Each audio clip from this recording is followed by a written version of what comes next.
Hi students, in last lecture we studied about the hydrogen bonding. So first we do the quick revision of that topic. तो कल हमने hydrogen bonding के बारे में पढ़ा था कि हाइड्रोजन बॉन्डिंग क्या होती है।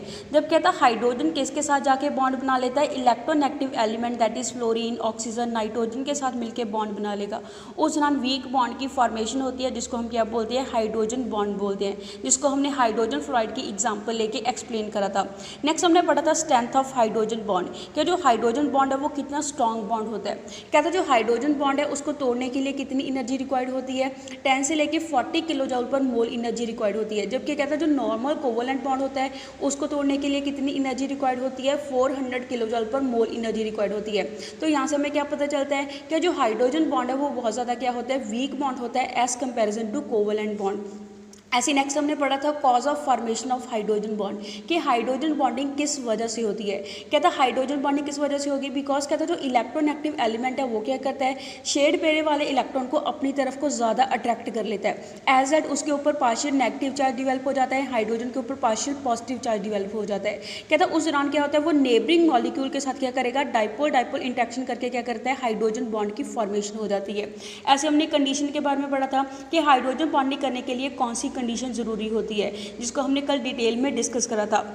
ऑल्सो हमने इसकी कुछ एग्जांपल्स को भी डिस्कस करा था कि कौन से मॉलिक्यूल के अंदर जो हाइड्रोजन बॉन्ड है उसकी फॉर्मेशन होती है, दैट इज हाइड्रोजन फ्लोराइड के अंदर हाइड्रोजन बॉन्ड की फॉर्मेशन होती है, वाटर के अंदर हाइड्रोजन बॉन्डिंग की फॉर्मेशन होती है, ऐसी अमोनिया के अंदर भी क्या होता है, हाइड्रोजन बॉन्डिंग होती है।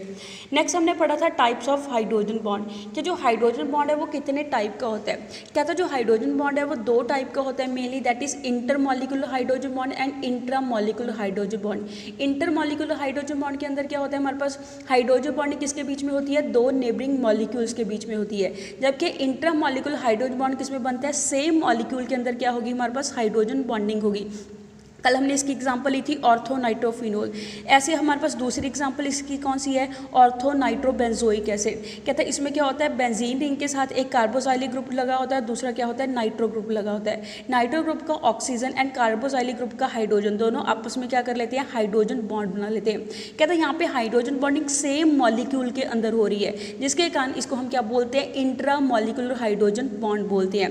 Next now we come to our today's topic, that is influence of hydrogen bonding on the properties, कि हाइड्रोजन बॉन्डिंग का प्रॉपर्टीज के ऊपर क्या इफेक्ट पड़ता है। कहता है जो हाइड्रोजन बॉन्डिंग है उसका इंपॉर्टेंट इफेक्ट पड़ता है काफ़ी फिजिकल प्रॉपर्टीज़ के ऊपर, जैसे मेल्टिंग पॉइंट के ऊपर उसका इफेक्ट पड़ेगा, बॉइलिंग पॉइंट के ऊपर उसका इफेक्ट पड़ता है, ऑल्सो जो सॉल्युबिलिटी होती है कंपाउंड्स की उसके ऊपर भी उसका इफेक्ट पड़ता है। कहता है जो मेन कैरेक्टरिस्टिक्स होती हैं कंपाउंड की जिसमें हाइड्रोजन बॉन्ड पड़े होते हैं वो हमें नीचे गिवन दी हुई है। जैसे फर्स्ट हमारे पास कौन सी प्रॉपर्टी है, दैट इज एसोसिएशन। कहता है inter molecular hydrogen bond means कहता है जब नेबरिंग मॉलिक्यूल्स आपस में हाइड्रोजन बॉन्ड बना लेते हैं उस दौरान हमारे पास क्या होगा, दो या दो से ज़्यादा हमारे पास मॉलिक्यूल्स आपस में किस फॉर्म में एग्जिस्ट करते हैं, एसोसिएटेड फॉर्म में एग्जिस्ट करेंगे। मीन्स काफ़ी सारे मॉलिक्यूल्स आपस में क्या हो जाते हैं, जुड़ जाते हैं, इकट्ठा हो जाते हैं, जिसको हम क्या बोलते हैं, एसोसिएटेड मॉलिक्यूल्स बोलते हैं। फॉर एग्जांपल जैसे कहते हैं जो कार्बोजाइलिक है, कार्बोजाइलिक एसिड है वो डाइमर की फॉर्म में एग्जिस्ट करता है जब वो अपनी वेपर स्टेट के अंदर होता है, जैसे आपको आगे शो करा हुआ है। जैसे यहाँ पे हमें क्या शो हो रहा है कि दो कार्बोजाइलिक यूनिट आपस में क्या होती हैं, हाइड्रोजन बॉन्ड की वजह से जुड़ी हुई होती हैं, जिसको हम क्या बोलते हैं, डाइमर बोलते हैं। डाइमर मीन्स टू यूनिट आपस में जुड़ी हुई है। कहते हैं जिसके कारण क्या होता है, हमारे पास साइज भी इंक्रीज हो जाता है एज वेल एज जो कंपाउंड है उसका मॉलिकुलर मास है वो भी क्या हो जाएगा, इंक्रीज हो जाएगा। नेक्स्ट हमारे पास प्रॉपर्टी है that is higher melting and boiling point. कहते हैं जो कंपाउंड्स है जिसमें हाइड्रोजन बॉन्ड की फॉर्मेशन होती है उसका मेल्टिंग एंड बॉइलिंग पॉइंट क्या होता है, high melting and boiling point को वो शो करते हैं। वो किस वजह से होते हैं, बिकॉज कहता है हाइड्रोजन बॉन्डिंग होने के कारण जो इलेक्ट्रोस्टैटिक फोर्स ऑफ अट्रैक्शन है मॉलिक्यूल के अंदर वो क्या हो जाती है, इंक्रीज हो जाती है। एज सेड उसको तोड़ने के लिए ज़्यादा एनर्जी की रिक्वायर्ड होती है, तो वो क्या करेगा, बड़ी लेट मेल्ट होता है, उसको बॉयल होने के लिए भी टाइम लगता है, जिसके कारण कहता है जो हाइड्रोजन बॉन्डिंग है वो क्या करेगी, मेल्टिंग एंड बॉइलिंग पॉइंट को अफेक्ट करती है। एज सेड उसका जो मेल्टिंग एंड बॉइलिंग पॉइंट है वो क्या हो जाता है, इंक्रीज हो जाता है। जैसे हमें मेल्टिंग एंड बॉइलिंग पॉइंट है कुछ हाइड्राइड के गिवन दे रखे हैं, group 14, group 15, group 16 and group 17 के लिए उनका मेल्टिंग पॉइंट भी गिवन दे रखा है, उनका बॉइलिंग पॉइंट भी गिवन दे रखा है। ऐसे नेक्स्ट कहता क्या होता है, जो मेल्टिंग एंड बॉइलिंग पॉइंट होते हैं हाइड्राइड के एलिमेंट के वो हमें ग्रुप्स के लिए यह हम पे ग्राफ प्लॉट करा हुआ है। जैसे यहाँ पे हमारे पास ग्राफ प्लॉट करा हुआ है। कहता जब हमारे पास फिगर नंबर 62A है, फिगर नंबर 62A में किस में ग्राफ ड्रॉ करा है, मेल्टिंग पॉइंट एंड पीरियड के बीच में ग्राफ ड्रॉ करा है। जब कहता है पीरियड में क्या करते हैं, लेफ्ट टू राइट को मूव करेंगे, तो उन दोनों के बीच में मेल्टिंग पॉइंट के लिए ग्राफ ड्रॉ करा है। ऐसी जो बी फिगर है, बी फिगर के अंदर अंदर बॉइलिंग पॉइंट एंड पीरियड के बीच में हमारे पास ग्राफ शो करा हुआ है। कहता यहाँ पे हमारे पास ग्राफ में क्या शो होता है, कहता टेबल नंबर 12 से हमें क्या क्लियर होगा, जो मेल्टिंग एट बॉइलिंग पॉइंट होते हैं इंक्रीज होते रहते हैं जैसे जैसे जो मॉलिकुलर मास है ग्रुप 14 का वो क्या होता रहता है, इंक्रीज होता रहता है, जैसे हमें ग्राफ से भी शो हो रहा है। कहता ग्राफ से हमारे पास ये जो कर्व आ रही है ये हमारे पास किसके लिए, 14 ग्रुप के हाइड्राइड के लिए। ऐसे हमारे पास मेल्टिंग पॉइंट के अंदर भी ये 14 ग्रुप के हाइड्राइड के लिए हमारे पास ग्राफ शो करा है। तो कहता है यहाँ पे क्या हो रहा है, कॉन्टिन्यूसली कहता है जैसे जैसे हमारे पास क्या हो रहा है, मॉलिकुलर मास इंक्रीज हो रहा है एटम का, उस दौरान हमारे पास जो मेल्टिंग एट बॉइलिंग पॉइंट है वो भी दोनों के केस में क्या हो रहा है, इंक्रीज हो रहा है। नेक्स्ट थिंग इज कहता हमारे पास एज ए रिजल्ट क्या होता है, हमारे पास जो वंडरवाल फोर्सेस है वो भी क्या हो जाती है, इंक्रीज हो जाती हैं, जिसके कारण जो मेल्टिंग एंड बॉइलिंग पॉइंट है वो भी क्या हो जाता है, इंक्रीज हो जाता है। जबकि कहता है जो हाइड्राइड होते हैं ग्रुप 15 के, ग्रुप 16 के, ग्रुप 17 के, वो ऐसा रेगुलर ट्रेंड शो नहीं करते। कहता है इन ग्रुप के अंदर क्या होता है, जो मेल्टिंग एंड बॉइलिंग पॉइंट है इंक्रीज तो होता है, कहता है बट जब हमारे पास क्या होगा उसमें फर्स्ट मेंबर में क्या होती है, एक्सेप्शन होती है। जैसे यहाँ पे हमें दोनों ग्राफ में शो हो रहा है, कहता है फर्स्ट मेंबर दैट इज हमारे पास नाइट्रोजन है फर्स्ट मेंबर, यहाँ पे हमारे पास ग्रुप 17 के लिए फर्स्ट मेंबर फ्लोरीन होता है, ग्रुप 16 के लिए फर्स्ट मेंबर ऑक्सीजन होता है। कहता है यहाँ पे हमें दोनों ग्राफ में क्या शो हो रहा है, फर्स्ट मेंबर के लिए अनएक्सपेक्टेडली क्या आता है, high melting and boiling point show हो रहा है, जबकि उसके बाद जो मेल्टिंग एंड बॉइलिंग पॉइंट है उसमें क्या आती है, शार्प डिक्रीज आ जाती है। बट उसके बाद सेकेंड एलिमेंट के बाद वो क्या करते हैं, एक रेगुलर ट्रेंड को क्या करते हैं, फॉलो करते हैं। कहते हैं ये किस वजह से होता है, जैसे हमारे पास कहता है जो फर्स्ट मेंबर है ग्रुप 15 का वो कौन सा होता है, हमारे पास नाइट्रोजन होता है। जब वो हमारे पास क्या बनाएगा, हाइड्रोजन के साथ कंबाइन होकर हाइड्राइड बनाएगा, उस दौरान अमोनिया की फॉर्मेशन होती है। ऐसे ग्रुप 16 का फर्स्ट मेंबर ऑक्सीजन होता है, जब वो हाइड्रोजन के साथ जुड़ता है उस दौरान वाटर की फॉर्मेशन होती है। ऐसे ग्रुप 17 का फर्स्ट मेंबर फ्लोरीन होता है, जब वो हाइड्रोजन के साथ मिलता है उस दौरान हाइड्रोजन फ्लोराइड की फॉर्मेशन होती है। कहता है यहाँ पे इन सभी के लिए क्या आ रहा है, हमारे पास ग्राफ में abnormally high melting and boiling point आ रहा है। कहता है यहाँ पे जो relatively high and melting point है फर्स्ट मेंबर का वो किस वजह से है, बिकॉज कहता है फर्स्ट मेंबर के अंदर क्या होता है, नाइट्रोजन, ऑक्सीजन एंड फ्लोरीन, इनका साइज छोटा होता है। साइज छोटा होने के कारण इनकी इलेक्ट्रॉन एक्टिविटी क्या होती है, हाई होती है। इलेक्ट्रॉन एक्टिविटी हाई होने के कारण ये क्या करते हैं, हाइड्रोजन के साथ इंटरमॉलिक्यूलर हाइड्रोजन बॉन्डिंग शो कर देते हैं। जितनी हाइड्रोजन बॉन्डिंग होगी उतनी उसको तोड़ने के लिए क्या लगेगी, ज़्यादा एनर्जी लगेगी, जिसके कारण ये क्या करते हैं, abnormally melting and boiling point को क्या शो करेंगे, हाई शो करेंगे। सिमिलरली कहता है यही हमारे पास रीज़न होता है जो हायर वैल्यूज़ आती है बॉइलिंग पॉइंट ऑफ अमोनिया के लिए, वाटर के लिए, जैसे हाइड्रोजन फ्लोराइड के केस में होता है। कहता है जो हाइड्रोजन फ्लोराइड है उसका हमारे पास क्या होगा, बॉइलिंग पॉइंट ज़्यादा होता है हाइड्रोजन क्लोराइड से। वो किस वजह से होता है, बिकॉज हाइड्रोजन फ्लोराइड के अंदर हाइड्रोजन बॉन्डिंग हो जाती है, जबकि हाइड्रोजन क्लोराइड के अंदर हाइड्रोजन बॉन्डिंग नहीं होती। ऐसे कहता है अमोनिया एंड वाटर के केस में भी क्या होता है कि उनके जो फर्स्ट मेंबर है इनमें हाइड्रोजन बॉन्डिंग पॉसिबल होगी, जबकि इनके ग्रुप के जो बाकी के मेंबर है वो हाइड्रोजन बॉन्डिंग को शो नहीं करते, जिसके कारण ये अनएक्सपेक्टेड बिहेवियर को शो करते हैं। Next is influence on the physical state, hydrogen bonding का फिजिकल स्टेट के ऊपर क्या अफेक्ट होता है। कहता है जो हाइड्रोजन बॉन्डिंग होती है वो ऑल्सो क्या करती है, फिजिकल स्टेट ऑफ सब्सटेंस को भी अफेक्ट करती है, जैसे सॉलिड, लिक्विड, गैसी स्टेट को भी क्या करेगी, अफेक्ट करेगी। फॉर एग्जांपल जैसे कहता है तो ऑक्सीजन एंड सल्फर है, दोनों किसको बिलोंग करते हैं, same group, that is group number 16 को बिलोंग करते हैं।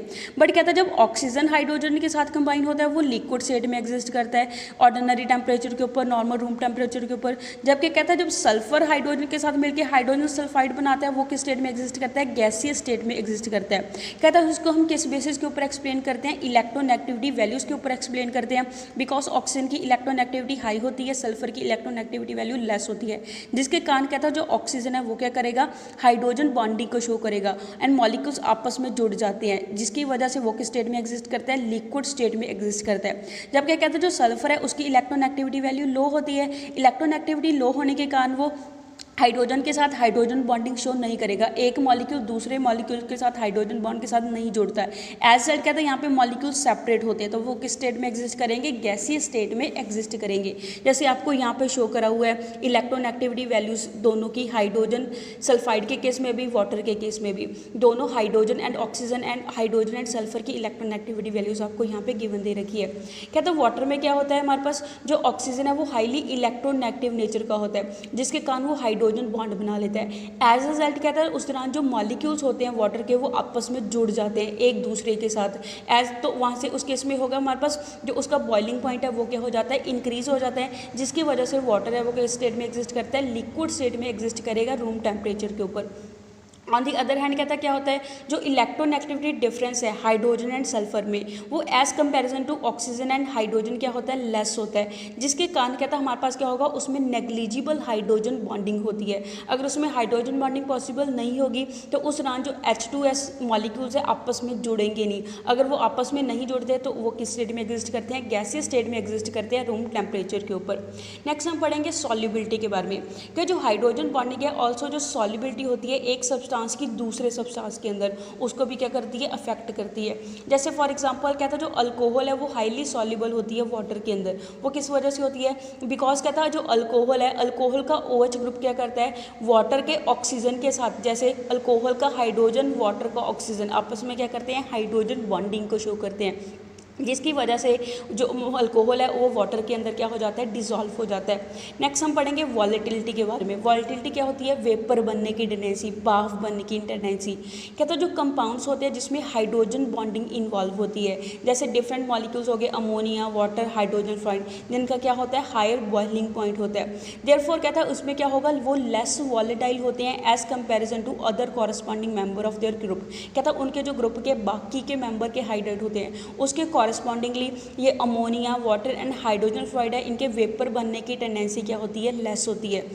कहते हैं जो इंथैल्पी ऑफ वेपराइजेशन है कि उसकी भाप बनने के लिए कितनी एनर्जी उसको देनी पड़ती है, वो ऑलमोस्ट सेम होती है, सेम पैटर्न को फॉलो करती है मेल्टिंग एंड बॉइलिंग पॉइंट के, जैसे हमने यहाँ पीछे ग्राफ में भी पढ़ा है। कहते हैं यहाँ पे जो ग्रुप नंबर 17 की इंथैल्पीज ऑफ वेपराइजेशन है वो डिक्रीज होती रहती है, जैसे हमें यहाँ पे गिवन दे रखी है कि हाइड्रोजन क्लोराइड में इंथैल्पी ऑफ वेपराइजेशन सबसे लेस लगती है, जबकि हाइड्रोजन फ्लोराइड के केस में इंथैल्पी ऑफ वेपरेशन क्या लगती है, सबसे ज़्यादा हाई लगती है, बिकॉज हाइड्रोजन फ्लोराइड के केस में क्या होती है, हाइड्रोजन बॉन्डिंग होती है। सिमिलरली क्या था, ग्रुप 15 एंड ग्रुप 16 भी क्या करते हैं, सेम ट्रेंड को फॉलो करेंगे। नेक्स्ट हम पढ़ते हैं वाटर एंड अनयूजुअल लिक्विड, कि वाटर क्या होता है, एक अनयूजुअल लिक्विड है। कहता है जो वाटर है मोस्ट कॉमन सब्सटेंस होता है धरती की सरफेस के ऊपर, इसकी काफ़ी सारी अनयूजुअल प्रॉपर्टीज ये क्या करता है, शो करता है।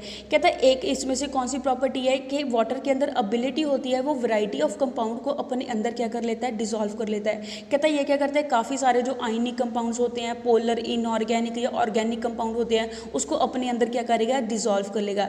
इसके अलावा कहता है जो वाटर है उसकी हाई हीट ऑफ वेपराइजेशन होती है, also high heat of fusion होती है, हाई स्पेसिफिक हीट होती है, ऑल्सो गुड लिक्विड रेंज होता है, that is from 0 degree Celsius freezing point होता है एंड 100 डिग्री सेल्सियस इसका क्या होता है, बॉइलिंग पॉइंट होता है। कहते हैं जो वाटर है वो इंटरेस्टिंग स्ट्रक्चर को शो करता है, जिसके बेसिस के ऊपर इसकी काफ़ी सारी अनयूजुअल प्रॉपर्टीज ये क्या करेगा, शो करेगा।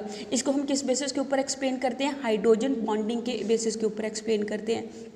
कहता है वाटर के अंदर क्या होता है, हाइड्रोजन बॉन्डिंग होती है, ऑल्सो आइस के अंदर भी हाइड्रोजन बॉन्डिंग होती है। कहते हैं ये फिनोमिना है हाइड्रोजन बॉन्डिंग का, उसके कारण जो वाटर है वो क्या करेगा, इंटरेस्टिंग बिहेवियर को शो करेगा। कहता है यहाँ पे कॉमन ऑब्जर्वेशन क्या होती है, जो डेंसिटी होती है आइस की वो लेस होती है as comparison to water, because कहता है जो आइस है वो हमेशा क्या करती है, पानी के ऊपर तैरती है, जैसे बर्फ़ हमेशा पानी के ऊपर तैरती है, उसके अंदर सिंक नहीं होती, डूबती नहीं है। More over well non fact है, जो डेंसिटी है वाटर की क्या होती है, मैक्सिमम होती है 4 डिग्री सेल्सियस टेम्परेचर के ऊपर। इसको हम एक्सप्लेन करेंगे, जैसे कहता है जो टेट्राहेड्रल अरेंजमेंट है वाटर मॉलिक्यूल की आपको फिगर नंबर 63 में गिवन दे रखी है। नेक्स्ट हम पढ़ेंगे ice is lighter than water, के जो बर्फ़ है वो पानी से हल्की होती है। कहते हैं जो एक्सरे स्टडीज़ है वहाँ से हमें क्या शो होता है, जो बर्फ़ में हर एक ऑक्सीजन होती है वो क्या होती है, टेट्राहेड्रल सराउंडेड होती है। एक ऑक्सीजन के एटम के आसपास 4 हाइड्रोजन एटम उसके साथ जुड़े हुए होते हैं, जिसमें से 2 हाइड्रोजन ऑक्सीजन के साथ कोवलेंट बॉन्ड बनाते हैं एंड बाकी के 2 क्या बनाते हैं, हाइड्रोजन बॉन्डिंग को शो करते हैं। जैसे कहते हैं जो कोवलेंट बॉन्ड है, कोवलेंट बॉन्ड में जो ऑक्सीजन एंड हाइड्रोजन है उसके बीच में डिस्टेंस कितना मेंटेन होता है, 1 आर्मस्ट्रॉन्ग का डिस्टेंस मेंटेन होगा। जबकि कहता है जो बाकी के 2 रिमेनिंग हाइड्रोजन एटम है जो क्या करते हैं, हमारे पास ऑक्सीजन के साथ हाइड्रोजन बॉन्डिंग के साथ जुड़े होते हैं, उसमें कितना डिस्टेंस मेंटेन करके रखना पड़ता है, 1.76 आर्मस्ट्रॉन्ग का डिस्टेंस मेंटेन करके रखना पड़ता है, जिसके कारण कहता है उसमें क्या हो जाती है, खाली स्पेसिस उसमें अवेलेबल हो जाती है। खाली स्पेसिस अवेलेबल होने के कारण उसकी डेंसिटी है वो क्या हो जाएगी, वाटर से लेस हो जाएगी। एज के रिजल्ट के कारण हमारे पास क्या होता है, जो बर्फ़ है वो क्या होती है, वाटर से हल्की होती है। नेक्स्ट इज कहता है यहाँ पे जो टेट्राहेड्रल अरेंजमेंट होती है वाटर मॉलिक्यूल की सॉलिड स्टेट के अंदर, सॉलिड स्टेट के अंदर जो आइस का स्ट्रक्चर है वो क्या हो जाता है, 3 डिमेंशन में फैल जाता है। सिंस कहता है जो हाइड्रोजन बॉन्डिंग होती है ऑक्सीजन एंड हाइड्रोजन के बीच में उसकी बॉन्ड लेंथ ज़्यादा होती है, जबकि कोवलेंट बॉन्ड की बॉन्ड लेंथ क्या होती है, लेस होती है, जिसके कारण कहता है उसके बीच में क्या होती है, खाली स्पेसिस प्रेजेंट हो जाती है। अगर खाली स्पेसिस प्रेजेंट हो जाएंगी तो ओपन केज लाइक स्ट्रक्चर बन जाता है, जैसे आपको यहाँ पे शो हो रहा है। कहता है जिसकी वजह से क्या होगा, जो उसकी डेंसिटी है आइस से क्या हो जाती है, लेस हो जाती है। Next is water has maximum density at 4 degree Celsius, कि जो वाटर है वो सबसे मैक्सिमम डेंसिटी कहाँ पे शो करता है, 4 डिग्री सेल्सियस टेम्परेचर के ऊपर शो करता है। जब कहता है आइस को हम मेल्ट करते हैं टेम्परेचर को इंक्रीज करके, उस दौरान उसका जो ओपन केज लाइक स्ट्रक्चर है वो टूटना शुरू हो जाता है, बिकॉज उस दौरान उसके बीच में जो हाइड्रोजन बॉन्ड है वो ब्रेक हो जाएगा टेम्परेचर इंक्रीज होने से। एज अ रिजल्ट कहता है जो वाटर मॉलिक्यूल है वो आपस में एक दूसरे के नज़दीक आ जाएंगे। जब वाटर मॉलिक्यूल आपस में एक दूसरे के नज़दीक आ जाते हैं तो उसमें ये जो खाली गैप है वो क्या हो जाता है, फिल हो जाते हैं। अगर कहता है खाली गैप उसके अंदर फिल हो जाएगा तो उस दौरान जो कंसंट्रेशन ऑफ वॉल्यूम है वो क्या हो जाती है, इंक्रीज हो जाती है। कहता है उस दौरान जो डेंसिटी होती है वाटर की वो स्टार्ट होनी शुरू हो जाती है जब उसको हीट करते हैं। कहता है डेंसिटी है वो इंक्रीज होनी क्या हो जाएगी, शुरू हो जाएगी। एंड कहता है जो मैक्सिमम डेंसिटी है वो कहाँ पे होती है, 4 डिग्री सेल्सियस टेम्परेचर के ऊपर जाके जो वाटर है वो सबसे ज़्यादा मैक्सिमम डेंसिटी को शो करेगा। कहता है उसके फर्दर जब उसको टेम्परेचर को इंक्रीज़ करते हैं उस दौरान जो मॉलिक्यूल है उसकी काइनेटिक एनर्जी इंक्रीज़ हो जाती है। एज रिजल्ट कहता है जो मॉलिक्यूल है एक दूसरे से वापस दूरी पर जाना क्या कर देते हैं, शुरू कर देते हैं, जिसके कारण उसकी वापस से क्या हो जाएगी, एक्सपेंशन हो जाएगी, वापस से जो वो फैल जाता है। एज रिजल्ट कहता है वो उससे भी ज़्यादा फैल जाता है जितना हाइड्रोजन बॉन्डिंग से कारण होता है। कहता है देयरफॉर अबव 4 डिग्री सेल्सियस जो डेंसिटी है वाटर की एक बार दोबारा क्या होनी शुरू हो जाती है, डिक्रीज होनी शुरू हो जाती है। एंड जो मैक्सिमम डेंसिटी है वाटर की वो कहाँ पे होती है, 4 डिग्री सेल्सियस टेम्परेचर के ऊपर होती है। सो ये chapter is completed now. That's all for today. Stay home, stay safe. Thank you.